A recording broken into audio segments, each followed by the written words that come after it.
जय हिंद, नमस्कार और आदाब और सलाम। जय संविधान। पुनः आपके समक्ष हिंदी दिवस के उपलक्ष्य में आयोजित होने वाली एक और वेबिनार, वेब गोष्ठी, सेमिनार और सम्मेलन संवाद की सूचना को लेकर आप सभी के समक्ष, यदि आपको लगता है इस विषय पर होने वाले सेमिनार में आपको करनी है सहभागिता और समझना है विषय को और क्यों सुने इस वीडियो को पूरा और क्यों अटेंड करें इस वेब गोष्ठी को, तो उसके लिए 2 से 3 मिनट तो कम से कम आपको देने होंगे। उसके बाद तय करिएगा कि वीडियो को आगे देखना है या नहीं देखना है, क्योंकि यदि मैंने 5 मिनट दिया है किसी विषय पर बोलने के लिए तो 1 से 2 मिनट आपको भी देने होंगे। ऐसी मैं आपसे प्रार्थना करता हूं और ये मेरा अधिकार भी है। मुंगेर विश्वविद्यालय एवं शिक्षा संस्कृति उत्थान न्यास के बिहार प्रांत के संयुक्त तत्वावधान से आयोजित हो रही है एक दिवसीय हिंदी दिवस के उपलक्ष्य में वेब गोष्ठी। फिर से बता दूं, मुंगेर विश्वविद्यालय जो कि बिहार में है और साथ ही साथ शिक्षा संस्कृति उत्थान न्यास के बिहार प्रांत के द्वारा आयोजित हो रही है यह एक दिवसीय वेब गोष्ठी। इसका विषय भी बताऊंगा, वक्ता भी बताऊंगा और क्या इम्पोर्टेंस है इस विषय पर होने वाली वेब गोष्ठी का वह भी बताऊंगा और डिटेल में बताऊंगा। इस बात का ध्यान रखिएगा। सबसे पहले विश्वविद्यालय, मुंगेर विश्वविद्यालय और शिक्षा संस्कृति उत्थान न्यास जिसका मुख्य केंद्र दिल्ली में है, उसी के बिहार प्रांत के द्वारा, बिहार प्रांत में उसकी संस्था है उसके द्वारा आयोजित हो रहा है ये एक दिवसीय वेबिनार, जो कि है 14 सितंबर को सुबह 11 बजे से। और इसका विषय रखा गया है हिंदी। ओनली हिंदी नहीं, हिंदी कल क्या थी, हिंदी आज क्या है और हिंदी कल क्या रहेगी, इस विषय पर है वेब गोष्ठी। हिंदी कल, आज और कल इस विषय पर है। हिंदी का कल क्या था, हिंदी का कल क्या होगा और हिंदी आज कैसी है, इस विषय को समझें। हास्यास्पद जरूर लगता है कि हम तो हिंदी भाषी देश हैं, हम तो हिंदी दिवस मनाते हैं, हम हिंदी ज़्यादा बोलते समझते हैं। हिंदी को बोलना, हिंदी को समझना, हिंदी को जानना उससे ज़्यादा महत्वपूर्ण है हिंदी माध्यम में, हिंदी भाषा में आपका कितना ज़्यादा से ज़्यादा साहित्य लिखा जा रहा है, कितना ज़्यादा से ज़्यादा कामकाज हो रहा है और कितने ज़्यादा से ज़्यादा लोग हिंदी माध्यम में अपने संवाद को करते हैं या करवाते हैं। इस बात को ध्यान से सुन लीजिए और समझ लीजिए। अगर लगता है वीडियो इंटरेस्टिंग अभी तक तो एक लाइक कर दीजिए, वरना छोड़कर वीडियो चले जाइए। वक्ता, मुख्य अतिथि हैं इसमें प्रोफेसर रंजीत कुमार शर्मा जी, मुंगेर विश्वविद्यालय के कुलपति हैं वर्तमान के। इस बात का रखिएगा ध्यान। और जब किसी वेबिनार में, वेब गोष्ठी में किसी विश्वविद्यालय का कुलपति संवाद करते हैं या कुलपति जी अपनी बातों को रखते हैं तो समझिए विषय कितना महत्वपूर्ण होगा।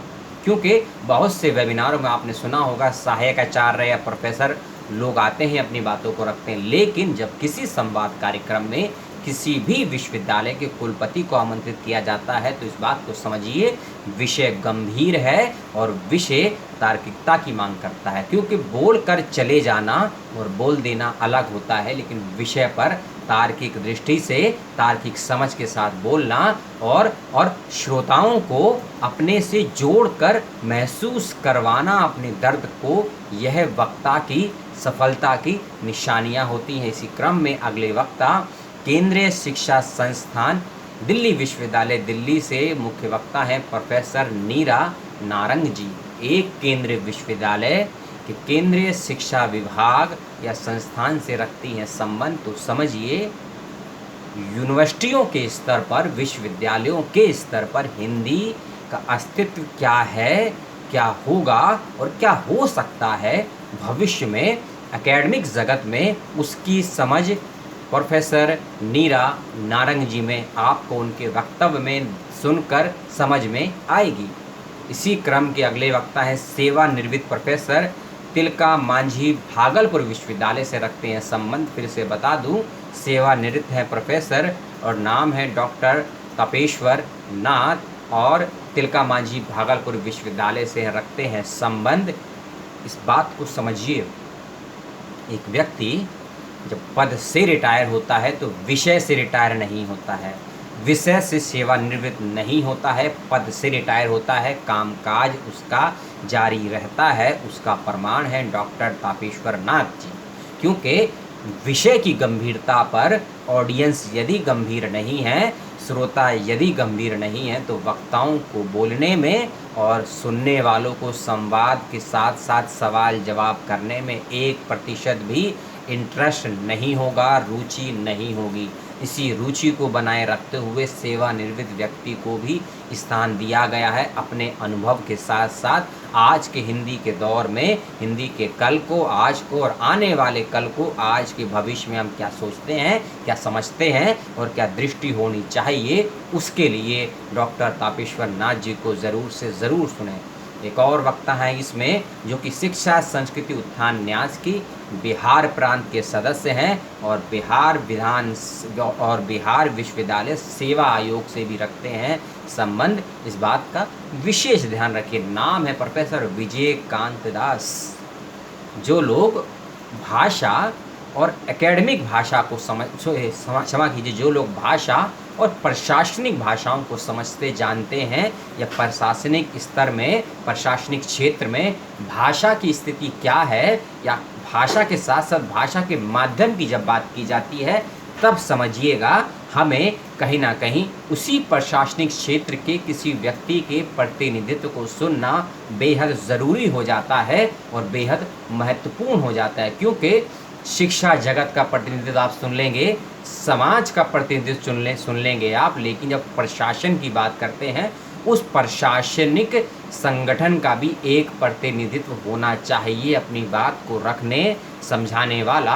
और उनकी भी कुछ परेशानियां होंगी, या कहें कि बहुत सी परेशानियां और उलझने भी होंगी हिंदी माध्यम या हिंदी भाषा को लेकर। उसी पक्ष पर सुने प्रोफेसर विजयकांत दास जी को। इसी क्रम में एक और वक्ता है, कुल सचिव है मुंगेर विश्वविद्यालय से और नाम है कर्नल विजय कुमार ठाकुर जी। इस विषय पर अपनी बात रखेंगे और साथ ही साथ वक्ताओं ने जो बातें कही हैं उनको कंक्लूड करेंगे और इस संगोष्ठी का धन्यवाद ज्ञापन भी देंगे। लेकिन समझिए कि इन वक्ताओं की सूची में और मुंगेर विश्वविद्यालय और शिक्षा संस्कृति उत्थान न्यास के बिहार प्रांत के द्वारा आयोजित इस वेब संगोष्ठी का महत्व ये है कि हिंदी दिवस के उपलक्ष्य में तो बहुत से वेबिनार सेमिनार हो रहे हैं। मेरे चैनल पर भी आपने कई वीडियो देखे, कई सूचनाएं प्राप्त की और लगभग 1 सितंबर से लेकर 14 सितंबर के बीच में भारत के कई संस्थानों में ऐसे कार्यक्रम होंगे। लेकिन इसको क्यों सुने? क्योंकि एक यंग पीढ़ी से लेकर एक वरिष्ठ नागरिक तक के विचार आपको सुनने को मिलेंगे। शिक्षा जगत हो, प्रशासनिक जगत हो या लेखन जगत हो, उसके वक्ता सुनने को मिलेंगे। और आज की युवा पीढ़ी हमारी क्या सोचती है, ऐसे भी व्यक्ति आपको सुनने को मिलेंगे। उनका नाम है डॉक्टर आयुष गुप्ता जी। तिलका मांझी भागलपुर विश्वविद्यालय के संस्कृत विभाग से रखते हैं संबंध। और विषय की शुरुआत या विषय का प्रवेश कैसे हो सकता है, इसकी क्रम में आप सुनिएंगे डॉक्टर आयुष गुप्ता जी को। आप मेरी ही एज के हैं, तो यंग पीढ़ी क्या समझती, क्या सोचती है, उसको भी सुने। और आयोजन कमेटी का मुंगेर विश्वविद्यालय और शिक्षा संस्कृति उत्थान न्यास बिहार प्रांत का बहुत बहुत धन्यवाद और बहुत बहुत शुक्रिया कि हिंदी के कल, हिंदी के आज और हिंदी के आने वाले कल पे इस बेहतरीन संवाद कार्यक्रम का आयोजन किया। इस वीडियो को जिन्होंने भी देखा, जिन्होंने भी सुना, जिन्होंने भी अपनी प्रतिक्रियाएं दी और जिन्होंने भी इस वीडियो को आधा देखकर या आधे का भी आधा देखकर निगलेक्ट करके या इग्नोर करके चले गए, उन सभी का बहुत बहुत धन्यवाद। और मैं क्षमा प्रार्थी भी हूँ कि मैं उनको प्रेरित नहीं कर पाया अपना वीडियो पूरा देखने के लिए, क्योंकि यदि मैं बकवास करूँगा तो आप वीडियो भी पूरा नहीं देखेंगे, अपना समय भी नहीं देंगे। तो मैं हूँ क्षमा प्रार्थी, मैं हूँ दोषी कि मैं आपको कनेक्ट नहीं कर पाया और जोड़ नहीं पाया। और यही बात किसी भी वेबिनार, वेब गोष्ठी में भी मायने रखती है। यदि विषय, वक्ता आपकी रुचि के अनुकूल नहीं होगा तो आप दोनों तारतम्य, समन्वय एक दूसरे से नहीं जुड़ पाएंगे। और यह जुड़ाव ही किसी भी व्यक्ति की व्यक्तित्व की कृतियों की रचनाओं की कार्यक्रम की सफलता और असफलता का मुख्य और मूलभूत कारण, गुण, कुछ भी समझ लीजिए, होता है। इस बात का रखिए विशेष ध्यान। सभी सुनने देखने वालों का पुनः बहुत बहुत धन्यवाद। मुंगेर विश्वविद्यालय और शिक्षा संस्कृति उत्थान न्यास के बिहार प्रांत का भी बहुत बहुत धन्यवाद, जो इस विषय पर करवा रहा है कार्यक्रम। मेरे द्वारा प्रदान गई सूचनाओं पर कोई टीका टिप्पणी सवाल क्वेश्चन द्वंद्व जिज्ञासा जो भी हो मुझसे करें, ज़रूर से ज़रूर करें। वीडियो को share like comment unlike unsubscribe जो करना है वो करें, ये आपका अधिकार है, नॉट ए मेरा ऑर्डर है। बहुत बहुत धन्यवाद, बहुत बहुत शुक्रिया, जय हिंद।